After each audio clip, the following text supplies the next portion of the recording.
All right, welcome to our client case study this month. We do these interviews with real working moms that we have worked with inside of our coaching program and who we've helped find control on their back to work pumping journey. And we interview them every month. Well, you'll find a lot more on this channel here as well. Our story today is a really special one to me, and I'll share a little bit more about that later. But if you don't know me yet, my name is Allison Tolman.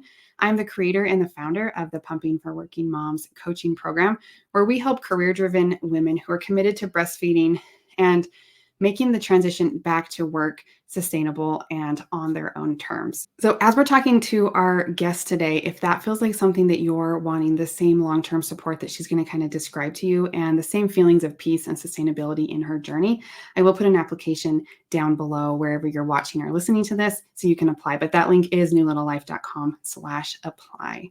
So today we have the opportunity to speak with one of our clients who has a really incredible story to share with you. And this is Sunny. She is an 8-figure business owner and has helped over 3,000 individuals build, launch, and scale their own profitable online businesses, including this one, actually. Sunny is my coach and mentor as well. And it was really fun to be able to work through the other side of that and having her as a client. She is an amazing person and mentor, but she also recently became a new mother and welcomed her first child in July 2023. It continues to amaze me to watch wildly successful women like Sunny also learn to be able to mother the way they want and not have to make compromises. So let's bring Sunny on and hear her story. I'm really excited to share this fun with you today. Welcome, Sunny. Hi. This is such a full circle moment. This is so amazing. I'm so happy to be here. Thanks for I having me. know, because we've done this exact same thing, but backwards before. Yes. Which is so crazy. I love it. I'm beyond thrilled to hear your story today because not only are you an amazingly successful business owner, also a brand new mother. And there's a lot of juxtaposition that comes in being in those two roles. So let's just start at the beginning. Tell me a little bit about yourself, what you do for work, and what it was like kind of getting pregnant in the roles you were previously in. Yeah, I mean, what a ride. I'm like, how much time do we have? A lot of time. Okay, great. Start at the beginning.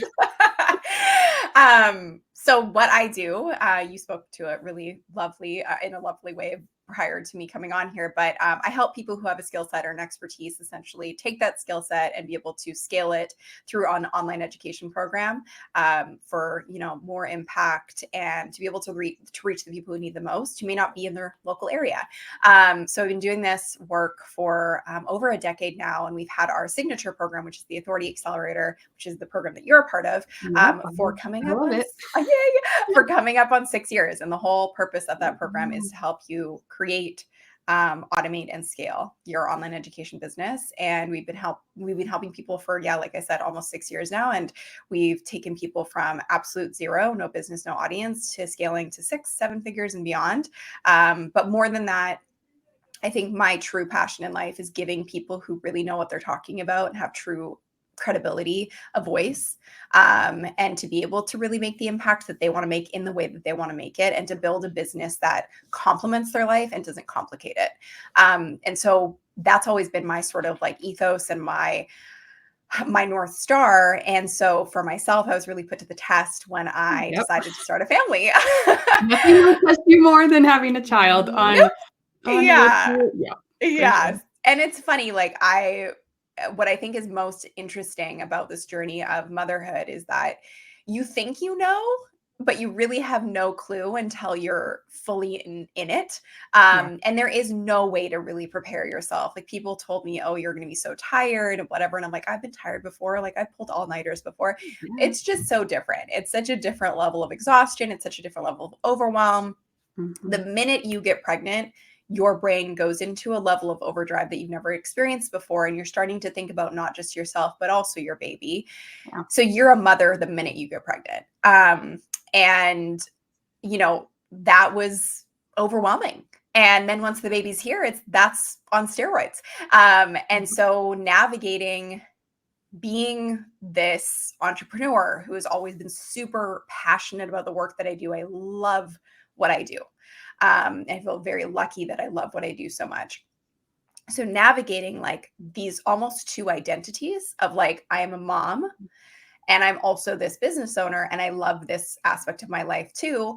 And I'm a wife, and I'm a friend, and I'm a daughter, and I'm a cousin and an aunt. And so, how do we integrate these things? And I'm a very systematic type of person, Mhm. and I like a plan Yep. and I like control. And, Yep. I really had to just surrender to the fact that like I really had no control over this entire experience. And, that started from the very beginning. I actually got pregnant and I ended up having a miscarriage quite early on. And Mhm. then I got pregnant again. But I had never felt that sense of like, oh, I'm really helpless in this situation. Like I'm sort of just the vessel and whatever's going to happen is going to happen. So I really tried to nurture that throughout the entire process. But I also knew that what I could control, I was going to control. Yep. So Oh my we always goodness. say in Yep. business, there's a lot of parallels. I'm like, control the controllables. So I was like, Yep. what are the things that I can have an element of control over? And I knew one of those things was going to be the way that I fed my baby. Yeah. And I will say that, like, I wasn't married to the idea of breastfeeding because I didn't want to put an additional layer of pressure on myself in such a Sure. sensitive and vulnerable time, but I really wanted to. And we spoke about this when we first talked about, me joining the program. Was like that was the goal. And it's what I really wanted, but I had no idea what I was in for. I had no idea how this was all going to go. So Mm. that's where your program just really, it was life changing for me. Do you feel like it was do you feel like it was a little bit of yourself trying to protect yourself, not really wanting to commit to that, even though Yes. you knew it was really what you 1000%. wanted, Yes. Like, I hear those same words a lot from a lot of moms we talk to. They're almost afraid to make a goal because of the extra pressure or the fear of failure or something. Yeah. I think for sure it's an element of protecting myself. I think it's also an element of like, I don't know, it's like self-preservation from all the noise and the pressure around you and Mhm. the external pressure. That is absolute, can I swear on this? Yeah, Like it's absolute bullshit. Like nothing makes me yeah, more agitated and angry than the amount of pressure that's put on women from the minute you get pregnant. And so I was just like, well, F that noise. I'm going to do it my way. And if my way turns out to be, I yeah. can breastfeed, amazing. If my way turns out to be, I don't want to do this and it doesn't feel aligned or right for me, that's okay too. But for sure, what I wanted and the vision that I had was to be able to breastfeed. Sounds like you really wanted control, Yes. and you didn't know what was gonna come or what was gonna happen, but you wanted to be in control of that decision, not because someone said you should Yes. or because you made kind of an arbitrary goal to yourself. Yes. You just wanted to take it day by day and do what you wanted to do in the moment and know how to get there. I wanted to do what felt right for me and my baby, and that was all Mhm. that mattered to me. And whatever that looked like was what it was going to be. But yeah, when I envisioned becoming a mother, I was like, I would love to breastfeed. Like that would be an amazing thing if I could do it. But I also, because I'm such a control freak, I did all this research and I had really talked to Yeah, a lot of people, and it was like some people aren't able to, and some people have a lot of problems. And I was like, I am not going to destroy myself if this isn't something I can do. yeah, And if it's not something that can come like quote unquote easy, I don't think it's ever easy. Um, but if there's so much friction that it's making me miserable and I'm not able to properly nourish my child, then like I'm not going to do that to myself. yeah. But having your program allowed me to sort of understand that a lot of it was within my control. Yeah. Did you have any good examples or people around you to help you figure this out? Or were you kind of just weeding through the online nonsense and getting all of So, these I different. mean, yeah, Yeah. it's so funny to have the lens that I have, because what I always say is like people Mm, are overwhelmed with information, but they're starving for transformation. And mm, so I know that. So I really tried to avoid the rabbit hole of social media. I have never hated Instagram more in my life than when I was pregnant and after I had my baby. Actually, I yeah, haven't used it in a very long time because I'm like, I don't like it. It's very toxic. And my God, the messaging that it sends you when you do become a mom is yeah. just, it's nuts. And Mhm. so I was like, no, thank you. And then of course there's like other platforms and whatever, but I'm not on TikTok. I'm not on a bunch of platforms. I just choose not to do those things. But even still, it's the offline noise. It's the friends, the family, you know, there's people in your life that have certain expectations of a woman and how this is supposed to go. And whether they're saying it point blank or they're saying it like in a more subtle way, they think they're still saying to you, your value as a mother is to do this the right way. And they think the right way is to do it the way that they did it. And so there was just so much noise. There is so much noise. And I definitely talked to a few people about their journeys and I got such varying responses and answers. And a lot of what I was being told didn't really sit well with me. And there was so much conflicting advice that I was just like, I don't need all this information. I just need the plan. I just need somebody to say to me, like, here, we're going to cut through the noise, cut through the clutter. This is all you need to know. And that's exactly what happened with you. That's amazing to hear. So tell me, what was breastfeeding like in those first few weeks? Because were you able to actually take time off in your business? I know for a lot of people that own their own business, that is alarming to do. Yes. So were you able to actually take a chunk off and kind of focus on breastfeeding for a little bit? I was. I mean, I'm really fortunate to be at a place in my business where I have an incredible team that I'm so grateful for. And so I took a full 3 months off entirely. And then, truthfully, by the time I hit the 3 month mark, I was like, oh, it's already here. And then I kind of just like took my sweet time until about 5, 6 months, like really getting back into things because I just I didn't feel like myself. I didn't feel like my brain was back online. And I knew that this was such a fleeting time with my baby girl that I was like, I just want to be able to be present. And so I really was fortunate to have, you know, that space to learn, to learn my new body, to learn this new identity, to try and integrate the new identity, learn my Mhm. baby, to learn breastfeeding, like all those kinds of things. And my journey with breastfeeding started in the hospital. Basically, right when my daughter was born, I had a doula, and my doula basically showed me kind of like how to breastfeed almost Awesome. within that first hour. And she latched right away. And, you know, it went pretty smoothly.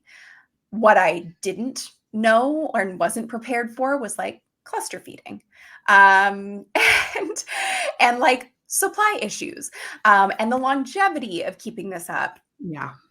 and the sort of 24-hour job that it is in those early days. Like in those first couple months, it feels like all you are doing is you are a human milk machine. And That that probably was is all very, you're doing, yeah, you know? it's very It's a lot. overwhelming. Yeah, Yeah. it's very and nobody talks about it. Like nobody told me even what cluster feeding was. And I was like, what is happening? Why is she eating so much all at the same time? Like there would be mornings where I was sitting there for like 3 hours at a time. And all I had done that day was got out of bed, fed her for 3 hours on the couch. Yeah. She would sleep for a little bit and then we'd feed some more. And I'm like, what is happening? I'm never gonna live my life ever again. This is I'm my new trapped. home, and I will Yes. die here. I live here now. Like this is my new job. Mhm. And it really is, it's such an all-encompassing Mhm. thing, not to mention the other aspects of it too. It's like I just find this part to me like it's cruel and it's almost laughable because it's so ignorant. But I remember the nurses in the hospital being like, okay, so big key contributors to being able to breastfeed successfully are you need to be able to sleep and you need to be able to eat, you know, really well. And I'm like, okay. So as I got into it, I was like, when's the sleep happening? Like, Yeah, how are people doing this? What am I how doing wrong? are, Because 'Cause I'm not yeah. sleeping. And then it's like, okay, well, you're not sleeping, and then your milk supply suffers, and it's like that all of a sudden is like your fault. And it's like, no, no, no, I have a new baby and I can't sleep and I'm not sleeping super well. So it just was it's just constant hypocrisy. It's constant contradiction and it's so overwhelming. So I'll be completely transparent and I've been transparent through this whole thing. I had a night nurse for a couple nights a week and that Mhm. was a lifesaver. And I am such a huge proponent. If you are everybody says it takes a village when you have a baby. Yeah. I would like to know where the village is because I'm just Yeah. confused. Yes. Somebody, if Uh-huh. you could tell me, I would love that. North America is really messed up in how we approach Yep. motherhood, how we approach postpartum. Mhm. I'm in Canada, it's better here, but there's still elements where you're like, this is messed up. Yeah. It is so isolating. You are on your own. And so yes, we have grandparents that are amazing, but they also work. So they're not able to be there with me a ton. And my husband went back to work after a few weeks. And so it was me, myself, and I trying to navigate this. And I was like, well, you know what? I'm gonna hire a village because I need help. I mean, what else are you supposed to And do? Yeah. yeah, what else are you supposed to do? And so, and I know that's so privileged. I'm very aware that that sounds very privileged, and I am aware that it is. But I also want to be honest about it, because I'm not going to sit here and say, yes, I did Yeah. it all by myself and it was super easy and I figured it out and motherhood is wonderful. It was perfect and roses and unicorns. It wasn't. Like those Nope. first couple months, I was like, what's happening? I feel so far removed from myself and I feel so overwhelmed. Like there were just days where I would just sometimes cry, like for an hour by myself, or I'd get in the shower and I'd start crying. Like it just is a level of overwhelm that I don't think you can really depict to people until you're fully in it. And Yeah. so, yeah, the contradicting advice of like, you need to get sleep to make sure your supply is good. But it's like most women are not sleeping. Like you have to be No. out of your mind. Like most women are. So then their supply suffers and then they feel bad about themselves. And it's just this never ending vicious cycle of like mom shame and mom guilt. And then the food thing, it's like, I could barely feed myself. And I remember hearing people say that before I had a baby. It's like when you have a baby, it's hard to shower and it's hard to feed yourself. And I'm like, how could that be? Now I get it. I'm like, It's a thing. it's a Yeah. thing. Like it was lucky to get a piece of toast in my mouth in the morning. So like, so if I'm not nourishing my body, like the supply is going to be challenging as well. So yeah, there's just so many elements to it. And I think I really thought it was going to be an easier journey than it was, but it was made a lot easier by knowing what I did need to do to be Yeah. able to give myself an advantage.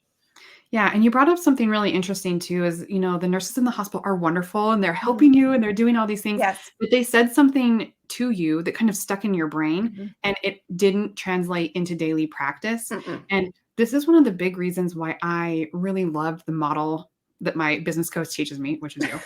But we get to work with clients more long term, Mhm. right? Because even I have a lot of answers, but I Mhm. don't have all the answers Mhm. for individuals specifically. So Mhm. sometimes the first thing we try doesn't actually work in your Mhm. life, and we have to try more than one thing, which Mhm. is I think if you talk to someone for a one-time consult and they tell you what they think and you go home and you're like, this doesn't work. Nope. Now what do you do? Yep. So that's something that I really enjoy about working with clients like you is the fact that we do get to build a relationship long Yes. term. And as things change, we get to make adjustments throughout the whole process. And I Yeah. already know you, so we don't have to go through this whole first time consult thing. You don't have to make an Oh, appointment because you don't have time for that. yeah. We can work through it in real time, move along, and then you get to move on with Yeah. your life. I think that's the beautiful thing. And I think like the business model we teach people to create is like people should be able to get the outcome that they're desiring just by following your curriculum. But obviously, you have the support baked in as well. And so for me, I was able to experience it truly in real time. I was saying to you offline, but like you're the only program that I've invested into because it was so close to my heart. And I was like, this is what I know I want to learn. And and to be able to follow the curriculum on my own time. I remember I would put my daughter down for a nap and I would dig into like, okay, I'm going to do one lesson today. And slowly but surely, I've chipped away at everything. And I started to really understand what needed to be done. And then when I had specific challenges or questions come up, then I was able to just reach out and post in the community. And not only was I getting you to respond, but also there was the support of these other mothers that were like, I get it. And when Yeah. you're in that time, I think it's hard to understand how vulnerable of a time it is and how isolating it is. So to know Mhm. that you're not in it alone and that you have other women around you that are like, been there, or I'm in it with you and I see you and I validate what you're feeling is very like it helps you feel like you're part of a community. And I think that's so important in those early days. There's a lot of people that are unsure about that aspect when they join. They're like, look, I really just need help from an expert. And like, I don't know if I'll engage much. Almost everyone that graduates our program Yeah, that leaves is like, I did not realize how much I needed other moms that it's were doing the crucial. same thing as me because you have friends, you have colleagues, you have a mother, your grandmother, all these things. But someone who's committed like you are and is a working mom, even if you have stay-at-home mom friends, their Yes. reality is different than yours, and Yeah. it's so I can't even describe the feeling inside of Oh, it's communities like ours, incredible. where you're all doing something really, really similar. Yeah. It's incredible. And that's kind of like the magic of it is that you feel so seen in a time where Mhm. the world kind of turns its back on you. Like it's like you have the baby and then people are like, "Hey, when are you going to bounce back?" And it's like, "Oh, no, no, no. Like I'm underwater. I'm drowning and I Yeah. just need a life raft." And like those people who get you and see you and are going through the same thing or have been through the same thing, oh my God, they are your lifeline during that time. And even a partner, as lovely as they are, they have their own They roles don't in get this it. experience. They cannot They don't understand. get it. They don't get it. I'm And sure like, your partner is amazing, as is love mine, him, but love my they husband. that He had the no idea. true empathy comes from other women Yeah. who are lactating as well and know the suck that you're going through every day. Yes. That's the thing. Like, my husband is incredible. He's an incredible partner. And like, we Mhm. are very equal, but he doesn't have a female body. Like, he doesn't know what it's No. like to feel like your body is being taken over by an alien when you're pregnant. And Mhm. then to have your boobs do these crazy things after, like, it's just like, you're like, what is this? You feel like your No body's break. not your own. Yeah. No No break. No break. break. Mhm. No break. No It's break. like, "Oh, That, yeah, like, you're tired. You've been doing this for a week now together. yes. You go sleep 8 hours so you feel refreshed." Like, you don't get that as a mom. No, You're no. you're in it. That part. Like, I had no idea that in, like, the early Mhm. months, oh, no, like, even if I can sleep, I'm still having to wake up to either breastfeed or pump. Yeah, Like, because if I go too long, then I get engorged. Like, those are all the things that, like, you just don't think yeah. about and are really overwhelming. And then there's the whole factor of, like, I didn't even know the term oversupply until I met you. Oversupply, undersupply. Like, you're like, so I got to find the middle ground. And how do I find the middle ground? And what's the right cadence? And how many times should I be pumping a day?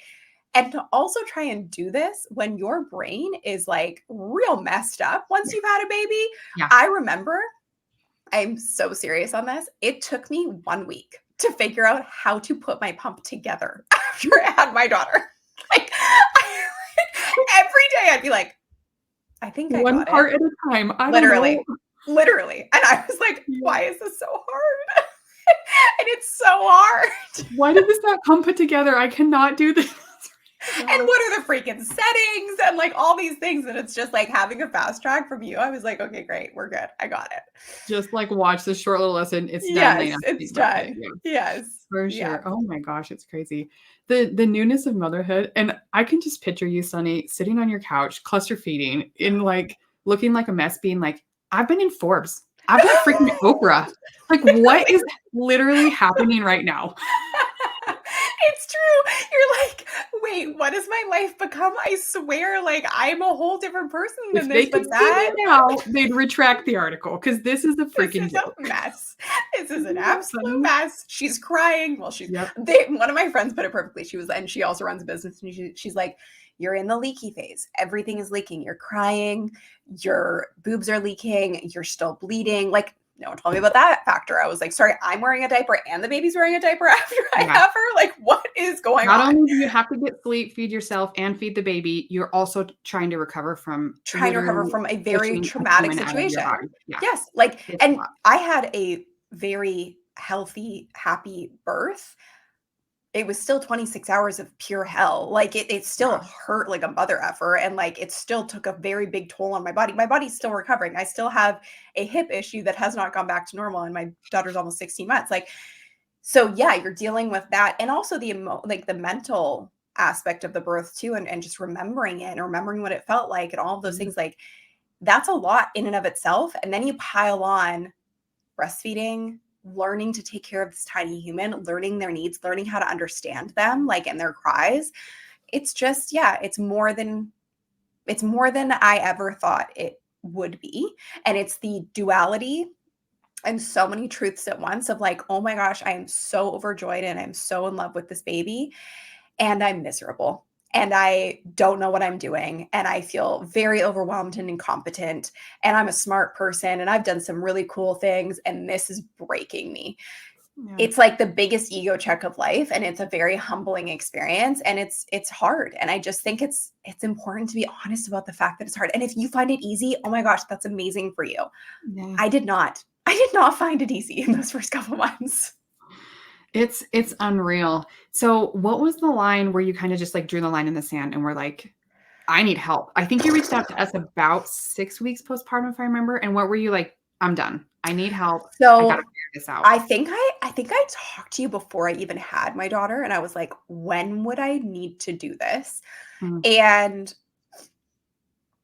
I had my doula, which was great, and she was really helpful through this whole process as well. mm, And she sort of was like, and this is different for everybody, but she was like, for you, I think it's important to sort of protect your supply and like create your own supply without pumping for those first 6 weeks. And you had kind of said something similar. It was kind of Yeah. like, give yourself the time to kind of find your footing and like figure out how much of a supply you actually need just through actual breastfeeding. And so I talked to you before I had my daughter, which was really helpful. I talked to my doula, and then I knew I was like, at around 6 weeks, I know that I want to start my like pumping journey. Yeah. And I had no idea how to do it. And I was so exhausted and so overwhelmed that I was like, I know I'm going to invest in your program. And I mean, I have a huge advantage in knowing you and knowing the work you do and watching the work you do for so long. And I was like, there's no one else. Like, there is nobody else. Like, you're the only person and you're really good at it and you really care. And I was like, this is the person that I want taking care of me through this phase and this stage. So yeah, it was 6 weeks when I enrolled, and I was so ready at that point. And then I started my journey. And it was really eye-opening for me. And it made me feel so empowered in a time when that was not a thing for me. Yeah. That's like the perfect time to join, in my opinion, especially if you have really strong desires to feed at the breast. And I remember talking to you in pregnancy. You were like, when should I do this? Should I start it now? And I think I asked you, where's your brain power now? Like, Yeah. are you really focused on getting this human out of you? Or are Yeah. you losing sleep about how am I going to feed this thing? And everyone tends to be a little bit differently. Mhm. I remember, right, I think you were like, I'm kind of focused on getting this thing out. And Yeah. started on, okay, well, then put your focus there. Let's reconnect about the 6-week mark, unless you end up pumping earlier, because that Yes. happens sometimes. That You're does throwing happen. through it. Yeah, that does happen. My best friend started pumping Yeah. almost immediately, Yeah. and that's been a completely different journey. She just had her baby 6 weeks ago, Mhm. actually, funny enough. And I will say for myself too, like 6 weeks was the perfect time for me. But I also think it would have made sense for me to join before I had my daughter for this reason. My brain was able to compute things like putting together a pump at that point. And so I could have at least had a little bit more context before I like was thrown into the deep end. But it worked really well at 6 weeks as well. So it's just dependent on everybody. But I Yeah. think if you are Everyone's a like, little different. if you're like really wanting to know up front, I would do it when you're pregnant. And that's usually the question I ask is like, where is your brain space? Mhm. Where is your concern at the moment? Like, I just had a mom join earlier this week who was in her last, few weeks of pregnancy. She's like, I just need to know that it's Yes. there so Yes. that as soon as I have my baby, I don't have to make these decisions. I just can be like, I already have help and And I I know what to already know do. exactly where to Yeah. go. Yeah. Yeah, exactly. Mhm. Yeah. So what was it like leading up to this transition back to work? Because listening to you describe motherhood is so real and and accurate. So I can't imagine what it was like being, oh my gosh, I have to go back and be the CEO of my Mhm. 8-figure business while also doing all this crap. Yeah. What was that like for you? Well, on our first all team meeting, I started crying. And I'm fairly certain I said the words, postpartum is really hard. Because I was like, And they're like, "How does that help us?" I yeah, go, "What? they're like, what's You're our happening? leader." Yeah. So it was hard. Like it Yeah. was hard and conflicting, and there was a whole internal battle going on, and there was this Mhm. like tinge of like the mom guilt coming in because I was like, now I'm not with my daughter 24 hours a day. Yeah. I remember the first week I went back, I remember I was like in meetings and she was like sleeping on me while I was like doing my work. um but yeah, like it just is hard. It's hard, period. And I think if I someone was asking me the other day, actually one of your fellow members in AA, they were like, would you do it anything differently? And I was like, the only thing I do differently is to take all the pressure off myself. But I don't know if that's possible. I just feel Yeah. like I innately had that pressure put on myself, and I was feeling like I needed to do things right. Yeah. And it's weird. I give myself a lot of grace in most areas of my life. And like my number one determining factor of success is peace.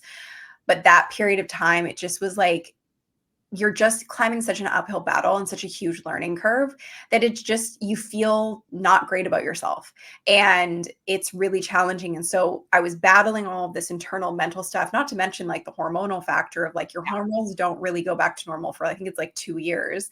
And so you're feeling a lot of things that like feel sort of out of whack. You're not sleeping super well. And so it was it was a challenge to get back into work. And when I started to get back into work, I was like, wow, my bandwidth to be able to focus and to be able to work in the way that I used to is gone. Like, we're going to grieve that death because she no longer exists. Nope. And she will come back, but in a different way. I am fundamentally a different person, a different leader, a different entrepreneur, a different friend, a different everything since having my daughter. And I'm okay with that. And I know that that's ultimately an evolution of who I am, but I really had to learn and unlearn what I was wanting to do and how I was wanting to do things. And I've always been focused on peace at the forefront of everything, but this made it even more real for me. Is like, I just can't work in chaos. I can't work in a reactive way. I need to plan. I need to get ahead on things. And so what do I need to do that? And so it really was this like opportunity for an awakening for myself in terms of my business. And I think it was a maturing for my business as well, where I was like, cool, I have offloaded a lot at this point, but I know that I'm still a bottleneck in some areas. So how can we mitigate this? How can I bring on more people or create more systems around these things? And I will say, like, I think our business is probably in the best place it's ever been because I'm a mom now. And I think you're kind of forced into that efficiency, and you are forced. And I'm an efficient person. We've always said, like, efficiency is our love language, 100%. 1000%. And so I'm like, I need to get things done in a really efficient manner. And so that's forced me to plan further ahead and to just be really proactive. And I remember a fellow friend of mine who has 2 babies now, and she was like, you will be amazed at how this makes you so much better than you ever were before at everything you do. And I was like, okay. I was like, yeah, sure. I'm actually already pretty cool, so I don't know how it gets better, but but now I'm like, oh, it does, because it just puts everything into perspective, and it allows you a level of focus that you've never really been able to experience before because you have no other choice. Yep. I know I got to be done by 4 every day. Like, I know I have to be like mom duty by a certain time. I know I will not work before 9 or 10 a.m. Like, I just won't, because I want to be with my daughter. So yeah, it just puts everything in perspective, and it forces you to prioritize in a very efficient and strategic way. And so those first couple months, I felt like Bambi on ice. That was the only way I could really describe it. It was like I was trying to find my feet again. And then I had a meltdown, and I talked to my ops manager, who's also a mom, and that's really helpful. And she totally got it. And I was like, I'm struggling. And we kind of were like, what do we need to do? And we put a plan in place. We hired a few more people, and now it's in just this like really beautiful spot. I think this is something that a lot of mothers don't anticipate, or maybe can't even articulate as clearly as you did there. But this Was that clear? Like, I don't know. You were kind of speaking about this identity shift that happened for you into, and I think a lot of moms kind of expect, like, I'm going to have the baby, we're going to get the stuff, and then I'm going to go back to work, kind of expecting it to be the same as it was before. But not only are you adding extra logistics to your day, as in pumping on top of your current workload, but you're a completely different person, and your brain, I think it's like a brain power thing, is so much less. Yeah. And so to put all this pressure on yourself of not only jumping back in and meeting all these expectations, but also dealing with your lactating breasts and your baby's needs and stuff. I think that's the thing. Like, yeah, like I didn't even talk to that, but like in those first couple of months when I got back to work, I was pumping 6 or 7 times a day. Yeah. So it's like, that's a full-time job. Like, it's 15 minutes at a time. So like, do the math. Like, that's a lot of time during the day. That's like 3 hours out of your workday you just spent pumping. Yes. And like, yes, I could pump and work at the same time, but like, that's annoying. And my last pump of the day was at about 10 p.m. once I got into like really good rhythm and I wasn't feeding or pumping overnight. But like, I'm waiting up to do this last pump of the night every single night. And it's like, that's how I'm going to sleep. And guess what I'm doing right when I'm waking up? Oh, I'm pumping. So it's just like, it's never not a thing, and it's never not there. And the mental load of managing that, nourishing my baby, and also working and managing a team and thousands of clients, it's like, what? so I just really got to a place where I was like, okay, we're going to surrender to this is what it is. Because there's a really great book about self-compassion. I talked about it quite a bit. You're well I already read it. Yes. Thanks for your recommendation. It was every new mom should read this, and every new mom. Yes. Recommending it in our program because Holy Yes. cow, do we not do Yeah. this naturally? Wow. Yes. So Dr. Mhm. Kristen Neff is the woman who read or wrote the book, and she talks about suffering is really just resisting what is. And that's kind of what was happening is I was suffering because I was resisting and fighting against what was actually happening. And so I just kind of said to myself, like, we're in a season. The season is not going to last forever, which is very hard to understand when you're a first time mom. Because I I remember in hated those when days people where would say that. It's like, you don't know and you have feels no like context. Now, when I have another baby, I have the context to be like, oh, those first couple of months, they are chaos. And there's no way to not make them chaos because there is no routine. Like it just is what it is. You sleep when you can sleep and you figure it out. But I know that at least when I was in it this time around, I was like, this is never going to end. I'm never going to get my life back. I'm always going to be exhausted. I'm never Mhm. going to sleep again. I'm never going to have my body again. But now I know it's a season. So when I was in the midst of like pumping, working, all the things, I was like, cool, this is all I can do. And I'm not going to take on anything else. And I'm just going to do the bare minimum. I'm going to do what keeps the lights on and keeps us efficient. And that's all I can do. And ironically, here's the irony. I set out at the beginning of last year and I was like, this is not a time for growth. Like, this is not a season for growth in the business. Mhm. It's just a season to maintain, to go into maintenance mode. The irony is, I took a full 3 months off. Technically, I kind of was really off for like 4 or 5 months because I was kind of doing the bare minimum and then came back and we grew the business this year without me being constantly involved, without me being the bottleneck, without me being there all the time. And that is shocking to me, Yeah. but also what I teach people.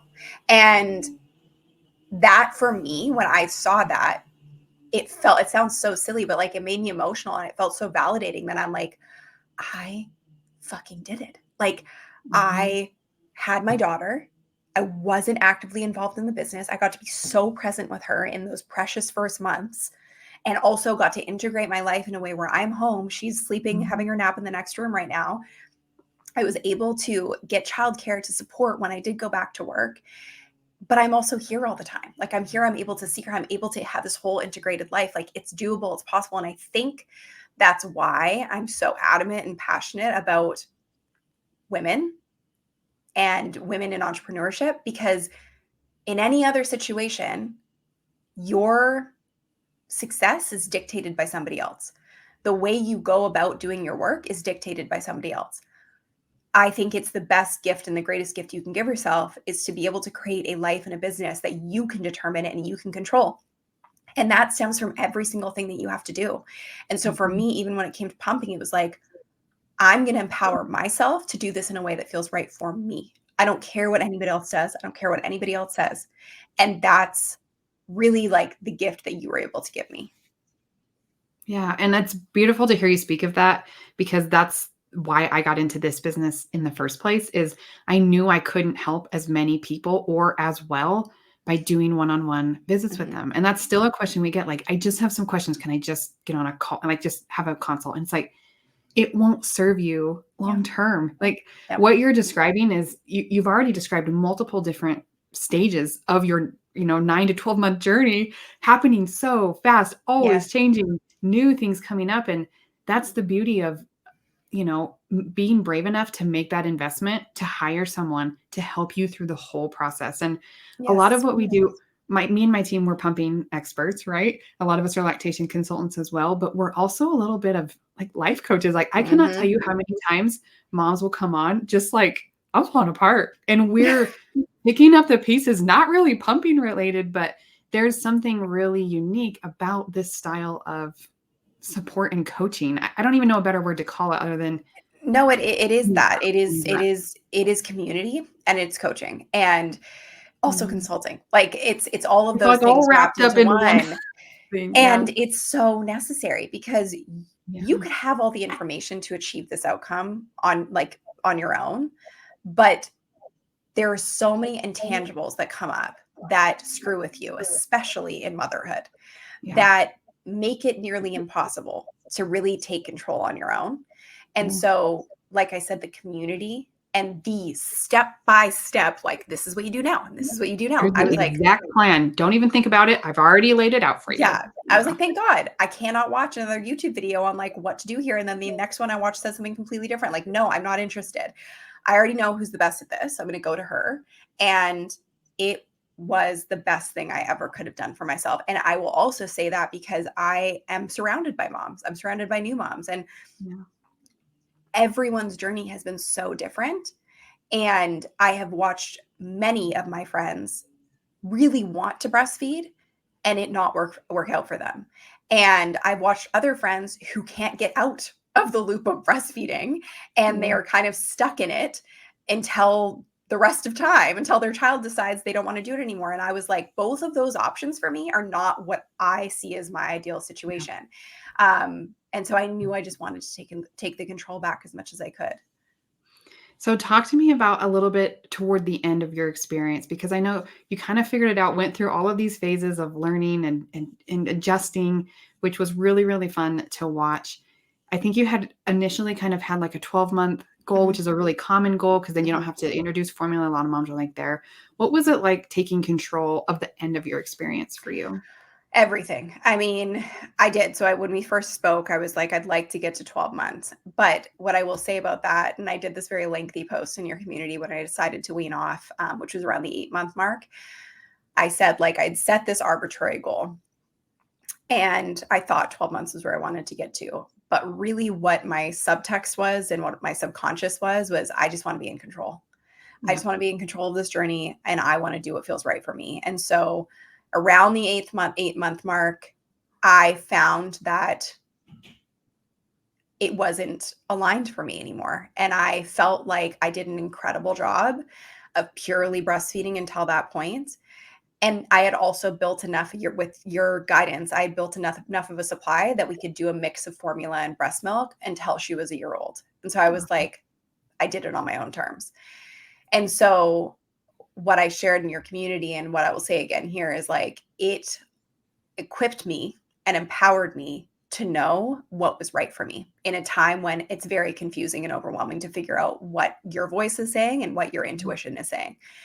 And so I just knew, I was like, okay, this for me now doesn't feel in alignment. And also it's making me feel kind of, my mental health was suffering.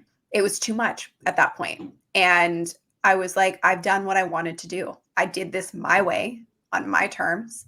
I fed my daughter in the way that I wanted to. And now it's okay for me to start weaning off and to have a combination and to sort of start to get my body autonomy back. And that felt great for me and my individual journey. And I will say, like, that is the greatest gift you can give a woman when you're in those stages of early motherhood, is like to be able to say, I made the decision of how I wanted to do this and when I wanted to stop. What a gift. Because most people don't have the opportunity to say, okay, I think I'm done. I'm going to start weaning off. Most people are either forced to breastfeed longer than they actually want to, or they have to stop a lot earlier because they're having major supply issues. And for me, none of that was an issue. I remember going to a party when I was around that 8-month mark, and I had to pump while I was at the party. And there were a lot of other fellow moms there who have older kids. And I came out with like my milk, and they were like, I never got that much from a pumping session. And I was like, oh, I was like, you should have taken Allison's course. I mean, you should have Um, done that. yeah. But I was like, Yeah. this is the norm for me. And so that allowed it to be really easy. The minute I started your program, the feeding part of like being a mom felt so easy. I was like, I know exactly what I need to do. I know exactly Yeah. when I need to do it. Just got to follow the plan, which takes the thinking out of the process. It takes the guesswork out of the process. And that's all you can ask for when you have way too many other things you have to think about. Yeah. Have a roadmap, know what to do, and get it done. It's interesting that the control aspect, I think, is what a lot of moms actually want, Yeah. but it is really hard to separate it from the ounces. I think a lot of it's like when we try and set different goals inside of our program community, like I said, it's a really holistic based approach to this. So we try and set non-ounce related Yes. goals because Yes. it's more, you are more than the milk that you produce, Hmm. right? That your Absolutely. worth is not measured in ounces. And I think a lot of people want the control at the end of the day, but it's a hard thing to articulate.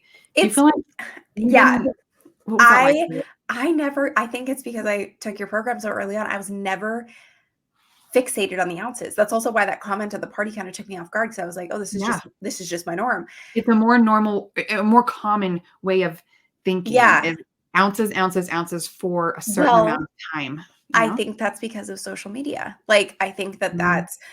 I remember seeing Instagram videos of like these women pumping like full bottles and being like, well, that's what you're supposed to do. But then my daughter didn't even want a full bottle. So it's like, well, no, you're not What actually supposed to do that. So Yeah. we're feeding to Mhm. what she needs, not what we think she needs.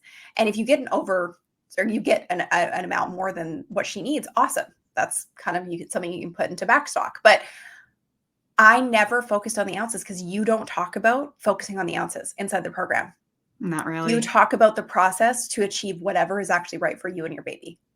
Mhm. And we have moms like you that end up intentionally building a little bit of an oversupply, sometimes because they wanna wean early. Like, that's Yeah. a common thing is I don't wanna be pumping for a Yes. long time, so I want some extra milk so we can still feed that to my baby and do the thing without that happens frequently. Mhm. And especially for working moms, having pumping as part of your experience, you do have a little bit more control, which Way you can more. use to your advantage, but it can also be a detriment. When you see the Yes. milk coming out and then you have to decide how much to give your baby in a bottle, Oh, it it just you have more control, but you also have more control. Is yes. something I say pretty often. Yeah. No, It it's totally true. It's Yeah. totally true. It's like that for me made such a massive difference because I I controlled the controllables, meaning that I knew what I Yeah. needed to do every day and I stuck to that game plan. And that was sort of like, okay, how many times a day do I need to pump? What's the cadence that I need to pump on? That was like clockwork. Every day was the exact same. My husband always jokes, he's like, you're like a robot. Like, and I am in a lot of ways. Like, when I know what needs to be Yeah. done, I do it without fail. I'm like wildly disciplined in that way, probably to a fault. But in this case, it worked out so well because I was like, I know what I need to do. I'm not even going to think about it. And then I have exactly what I need. And if I have too much, then it starts to go into that backstock supply that we then Mhm. use to be able to feed her until 12 months with a mix of formula and breast milk. Yeah, and you're describing so many different aspects of control here of knowing what works for you, Mhm. because it's different for everyone. Like, I can't just hand you a pumping schedule and say, "This is all you need." No. For some people, that is the thing that has to stay consistent. For other people, it's other factors. Yeah. Making sure we're getting enough letdowns, and maybe we can't work while we're pumping because it makes it harder to get the Yes, milk out. Maybe we, totally. like, have to do different technique. Like, And, like, it's having, so like there's such individual. little things. I remember you saying, like, I know. "It's nice to have a pumping station," and I was like, "Oh, that's a good idea." So I had this one area in the house where I was like, "This Yeah. is where I go to pump." And Mhm. if I would need to pump when I worked, I would only wear, like, my wearable breast pumps because I was like, "I can't Mhm. handle the cords and stuff in the way, like, it drives me mental." Yeah. And so there's little things that I don't think you can really appreciate until you're in it, of like making it your own and not Mhm. feeling like you are forced to be doing this, but it's actually my choice and I'm going to do it in this way. And one thing that I learned as I was in this journey is also that, like, of course, breastfeeding was important to me. And this is going to sound incredibly stupid, especially to you who's such an expert in this, but like, I Mhm. was like, oh, like when I say I want to breastfeed until a year, I had no idea that involved pumping.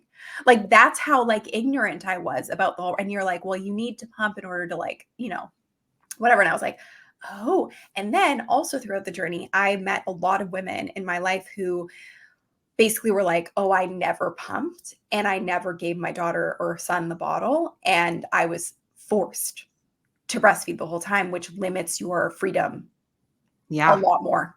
And I was like, the thought of that made me so claustrophobic. And I didn't know that was a thing. I was like, oh, if I don't introduce the bottle and if I don't introduce pumping in my routine, I'm only going to be able to feed my child from my boob.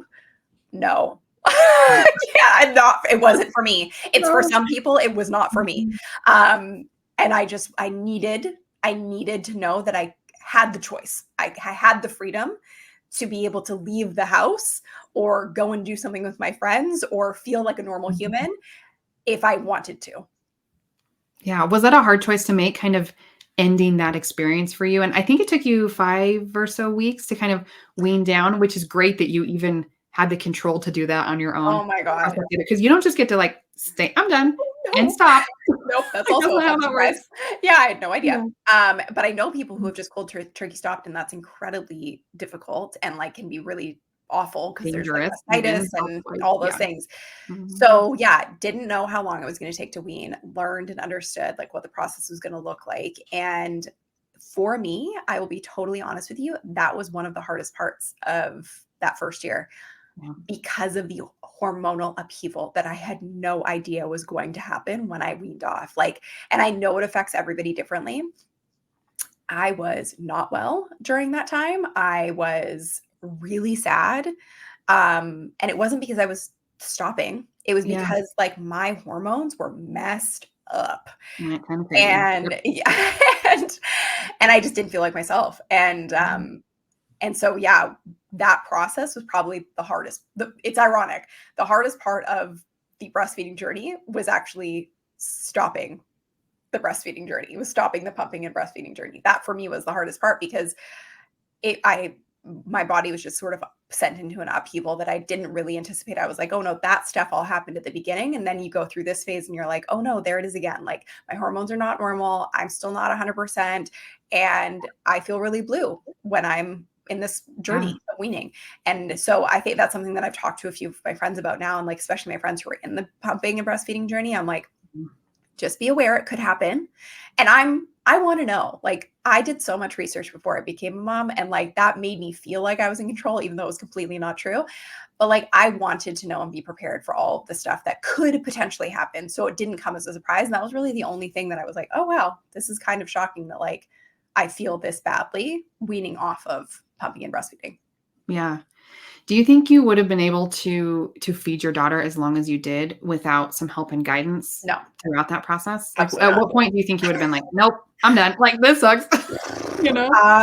It's such a good question. I don't know, but I will say that some of the like maybe clues for me were at around 4 months was when so we are introduced the bottle very early. We started, I think it was like 2 weeks we introduced the bottle.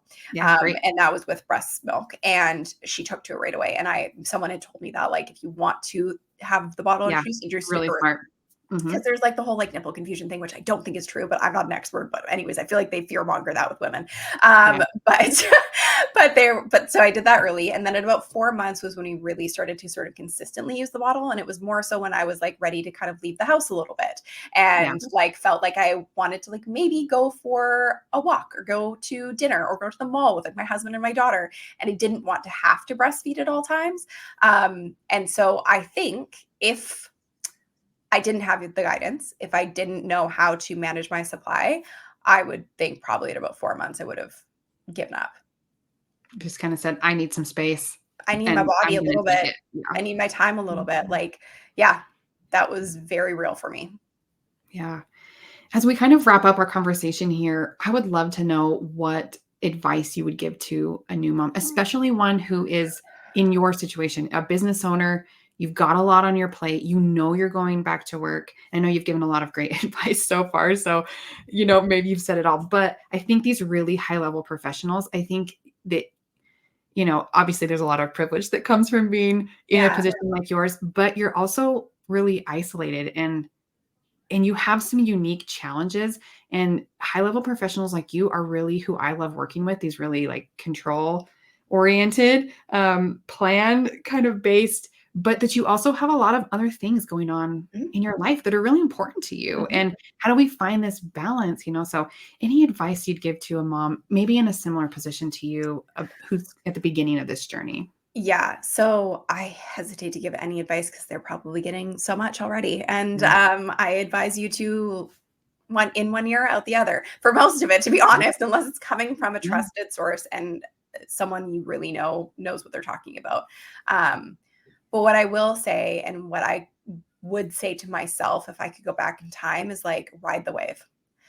Ride the wave, know that it's going to be an unpredictable journey. There is so much that is out of your control. And I know that you like control, but there's a lot about this that is out of your control, and that's okay. And you're going to learn, and every day is different, and learn to embrace that. And the biggest piece of advice is control the controllables, the things you can have control over, like feeding, Mhm. control that. And if you want to be equipped with the plan before you have the baby, there's nothing wrong with that. Do it. Whatever makes you feel more secure, empowered, and Mhm. equipped to handle this really wild journey, do those things. There is zero shame in it. And I remember people saying to me like, oh my gosh, you're such a control freak. You're trying to control all of these things and like kind of making fun of me for it. And I'm like, that's your projection of your own shit because you didn't have control when you were in my situation. But I know myself, and I know even if this doesn't go according to plan, at least I did what I needed to do to equip myself. And that's Yeah. all I can control. I think sometimes putting yourself in that position, I can walk away from this knowing I did everything in my Everything I power could. Mm-hmm. and I did what I could and I made a choice for myself. I think is really all you can expect from this journey. We can't guarantee milk supplies. We can't guarantee that things are going to go well, that you're not going to have a death in the family that sends you traveling overseas. And now you're like, crazy stuff happens. Not only just the normal crazy, but Yes. extra crazy happens too. And Yes. the only thing you can really give yourself, I love that, is Control the the control controllables. and at least the things that are in your power. So Yeah, I always think it's funny. There's that book. It's like what to know, like when you're expecting, or like yeah. something like that, like what to Mhm. expect when you're expecting. And it's like you just expect the unexpected. Like that's all you can. That's all you can expect. Expect the Get a unexpected. good team in your corner. Yeah. It's the same with birth. Like you hired a birth doula because you didn't know how that was going to go. Oh Like my having an God. expert in your corner, I think, can make a big difference in your mental peace. Massive difference. And she was my husband and I both to this day were like, thank Yeah. goodness she was there. Thank goodness she was there. Like, and that was again, that was for me what made me feel better as an individual human. That's not going to be for everybody, but I think I equate a lot of my motherhood journey to like a lot of what I've gone through in business, and like the Yeah. right people around you makes all of the difference. Yeah. And I can see so many correlations too, even in the mothers that I help. Like you've really helped me build a business that is efficient and makes a big impact on the women that we serve and is peaceful. And Mhm. that is again what I'm trying to teach to the women I'm serving is how do we be efficient? How do you have the biggest impact with honestly the least amount of work? Yes. And how do you find peace in your life and feel in control? And so it's amazing to just see the full circle come around. And I think even me living really intentionally that way helps me serve clients that way. And Yeah. I think at the end of the day, even if they can't articulate it at the beginning, as long as we can build that trust and say, like, I got you, Yes. I trust me that we can get you to where you don't even know you want to go.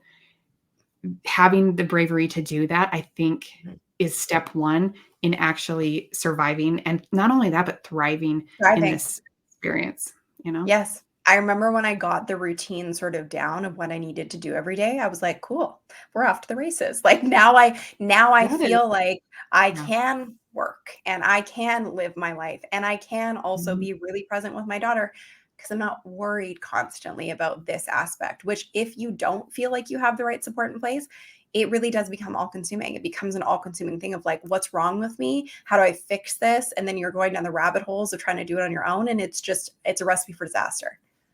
Yeah.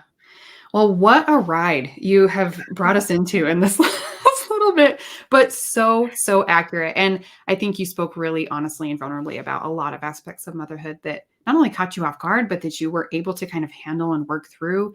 And the beautiful thing about, being a member of our program is if you have another baby, we're going to help you through the next one Oh, too. yes. It's literally lifetime access. Oh, So I will be it's going to be checking in awesome. as soon as that happens. No pressure for me. You live your life how you want to live it, but we will be here and ready Yes. to walk you through that Thank again. you. And Thank it's you. always easier the second time. It's fun to work with moms, Yeah.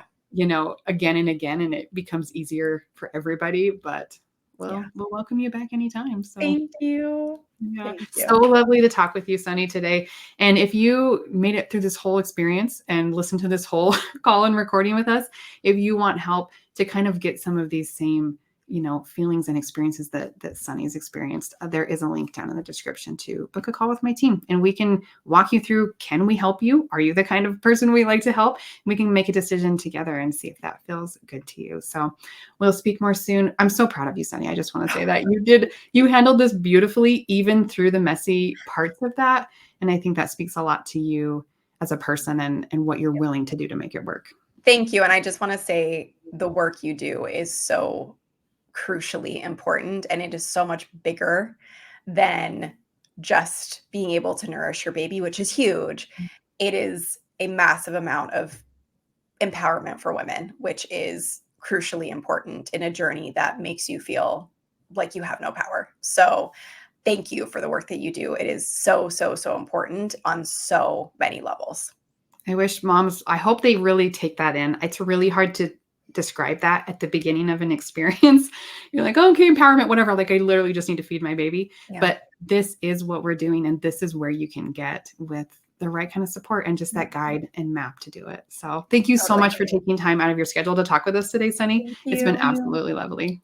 Thank you. Bye.